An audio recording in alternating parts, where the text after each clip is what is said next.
دوستو آج کی کہانی بھی بہت مزے کی ہے۔ اس کہانی کو شروع کرنے سے پہلے آپ لوگوں سے گزارش ہے کہ ہمارے اس چینل اردو سٹوریز کو سبسکرائب کر لیں تاکہ ہمارے آنے والی ہر نئی کہانی کا نوٹیفیکیشن آپ کو بر وقت مل سکے۔ میرا نام حفصہ ہے اور میری 4 بہنیں ہیں۔ میری شادی کے دن قریب تھے۔ کچھ ہی دنوں کے بعد میری شادی ہونے والی تھی۔ وہ دن بھی آ گیا جس دن میری شادی تھی۔ ہم 4 بہنوں میں سے میری چھوٹی بہن سب سے زیادہ خوبصورت تھی۔ میری شادی والے دن ہر کسی کی نظر اسی پر اٹکی ہوئی تھی۔ وہ بہت ہی زیادہ خوبصورت بھی لگ رہی تھی اور 1-2 عورتوں نے تو امی سے میری چھوٹی بہن کے رشتے کی بات بھی کر لی تھی، لیکن اس سے پہلے کہ میری امی میری چھوٹی بہن کا رشتہ کہیں اور کرتی، میری خالہ نے میری امی سے میری چھوٹی بہن عافیہ کا رشتہ مانگ لیا۔ میری امی بہت زیادہ خوش ہو گئی تھی کیونکہ میری چھوٹی بہن کا رشتہ وہ اپنی بہن کے گھر کر رہی تھی۔ امی یہ سن کر بہت اچھا محسوس کر رہی تھی۔ ہم لوگ زیادہ امیر نہیں تھے۔ ابا کی وفات کے بعد اماں نے ہی گھر کا گزر بسر چلایا اور ہمیں پال پوس کر بڑا کیا تھا۔ جب خالہ نے عافیہ کا رشتہ مانگا تو امی بہت زیادہ خوش ہو گئی تھی اور بنا سوچے سمجھے امی نے ہاں کر دی۔ عافیہ کی منگنی ہو گئی۔ خالہ نے کہا کہ جیسے ہی ریاض پڑھ کر فارغ ہوگا تو ہم دونوں کی شادی کر دیں گے۔ ریاض کہنے لگا کہ مجھے تھوڑا سا وقت چاہیے تاکہ میں کسی اچھی جگہ نوکری کر لوں اور اس کے بعد جب آپ چاہیں ہماری شادی کر دینا۔ ریاض بھی عافیہ کے ساتھ بہت خوش تھا۔ انہی دنوں ریاض کو یونیورسٹی کی طرف سے باہر جانے کا موقع مل گیا۔ عافیہ کے دل میں خدشات پیدا ہونے لگ گئے کہ جو لوگ باہر جاتے ہیں وہ بہت زیادہ بدل جاتے ہیں۔ عافیہ بھی اب ریاض سے محبت کرنے لگ گئی تھی۔ جب امی نے خالہ سے بات کی تو عافیہ کہنے لگی، ارے بہن پریشانی والی کیا بات ہے، 1 سال کی بات ہے، پھر ریاض واپس آ جائے گا اور اسی طرح ہمیں تھوڑا اور وقت مل جائے گا، ہم اچھے طریقے سے شادی بیاہ کر لیں گے۔ اور اسی طرح ریاض میری بہن کو چھوڑ کر بیرون ملک چلا گیا تھا اور کچھ ہی دنوں کے بعد اس کی کمائی کے چرچے سب جگہ عام ہو گئے تھے۔ دن بہ دن وہ بہت زیادہ ترقی کرنے لگا تھا۔ جب خالہ نے اس کی کمائی گھر آتے ہوئی دیکھی تو خالہ کے رنگ روپ بدل چکے تھے۔ جب بھی خالہ ہمارے گھر آتی تو اس کے قصے لے کر بیٹھ جاتی، میرا بیٹا بہت کماؤ بن گیا ہے، اور کہتی ہے کہ فلاں نے اپنی بیٹی کو بہت زیادہ جہیز دیا ہے۔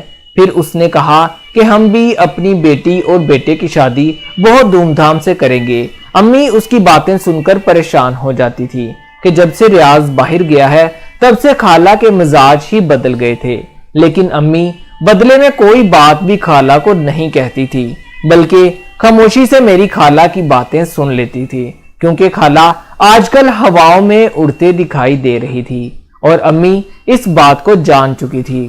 آخرکار ایک دن امی کو خالہ کی باتوں کا مقصد سمجھ آ ہی گیا تھا، کیونکہ خالہ نے بہت ہی امیر کبیر ایک اور لڑکی دیکھ رکھی تھی۔ جب خالہ ہمارے گھر آئی تو امی ان کی خوب خاطر تواضع کرنے میں مصروف ہو گئی۔ امی نے ان کی خاطر تواضع میں کوئی کسر نہیں چھوڑی تھی۔ 1 سال ہونے کو آ گیا تھا لیکن ریاض بھائی کا کوئی پتہ نہیں تھا۔ جب کچھ ہی دنوں بعد ریاض پاکستان واپس آیا تو وہ بہت زیادہ بدلا دکھائی دے رہا تھا۔ خالہ نے نہ جانے ہمارے خلاف ان سے کیا کیا باتیں کی تھی۔ انہوں نے یہاں تک انہیں کہا تھا کہ وہ لوگ عافیہ کا رشتہ تم سے نہیں کرنا چاہتے، طرح طرح کی ڈیمانڈ کر رہے ہیں۔ ریاض کہنے لگا، میں خود جا کر خالہ سے بات کروں گا۔ ریاض نے اپنی ماں کی بات کا یقین نہیں کیا، وہ ایسے کیسے کر سکتے ہیں۔ جب خالہ نے ریاض کے تیور دیکھے تو کہنے لگی کہ میں خود ہی بات کو سنبھال لوں گی، تمہیں کوئی ضرورت نہیں ہے عافیہ سے بات کرنے کی، اگر تم بات کرو گے تو معاملہ مزید بگڑ جائے گا۔ یہ ساری باتیں سن کر ریاض کا دل اس شادی سے ذرا بجھ سا گیا تھا۔ وہ تو عافیہ سے شادی کرنے کے لیے پاکستان واپس آیا تھا۔ عافیہ اور ریاض ایک دوسرے سے شدید محبت کرنے لگے تھے، لیکن خالہ نہیں چاہتی تھی کہ عافیہ کا رشتہ ریاض سے ہو، کیونکہ وہ اپنی دولت کے گھمنڈ میں آ چکی تھی۔ خالہ ارادہ کر چکی تھی کہ وہ کسی صورت میں بھی ہمارے گھر رشتہ نہیں کریں گے، لیکن رشتہ توڑنے کے لیے ریاض کسی طور پر بھی راضی نہیں تھا۔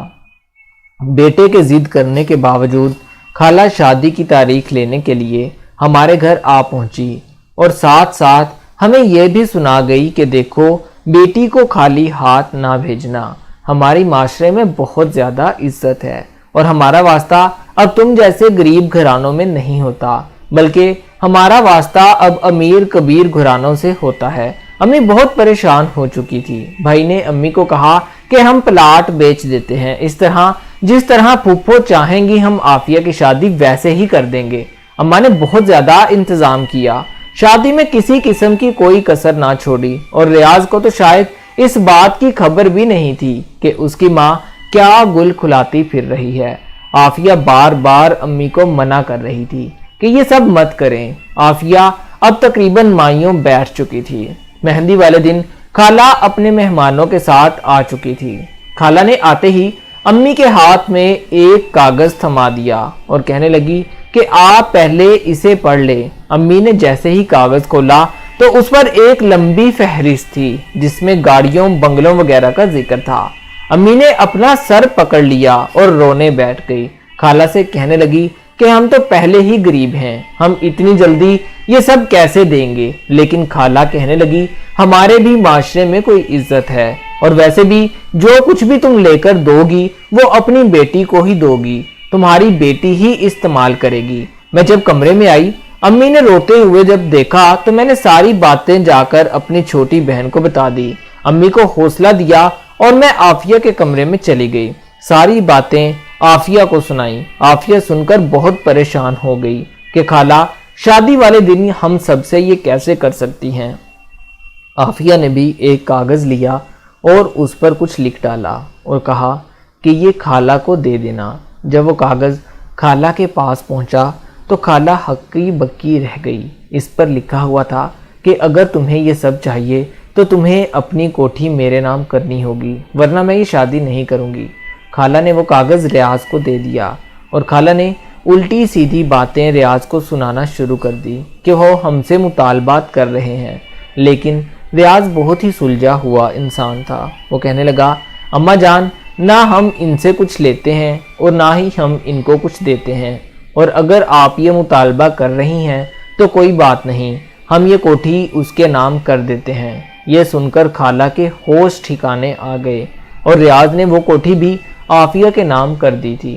وہ اپنی محبت میں بہت سچا ثابت ہوا تھا۔ وہ عافیہ سے بہت ہی زیادہ محبت کرتا تھا، اور جب محبت سچی ہو تو چیزوں کی کوئی اہمیت نہیں ہوتی۔ اس طرح بہت دھوم دھام سے عافیہ اور ریاض کی شادی ہو گئی تھی۔ کچھ ہی دنوں کے بعد خالہ کو اپنی غلطی کا احساس بھی ہو گیا تھا۔ خالہ نے عافیہ سے اور امی سے بہت معافی مانگی اور کہا کہ میں اپنی دولت کے نشے میں بھٹک چکی تھی، مجھے معاف کر دو۔ امی نے بھی اپنی بہن کو معاف کر دیا تھا اور عافیہ نے بھی میری خالہ کی غلطی معاف کر دی تھی۔ دوستو، ایسی ہی اچھی کہانیاں سننے کے لیے ہمارے اس چینل کو سبسکرائب کر لیں تاکہ ہمارے آنے والی ہر نئی کہانی آپ تک پہنچ سکے۔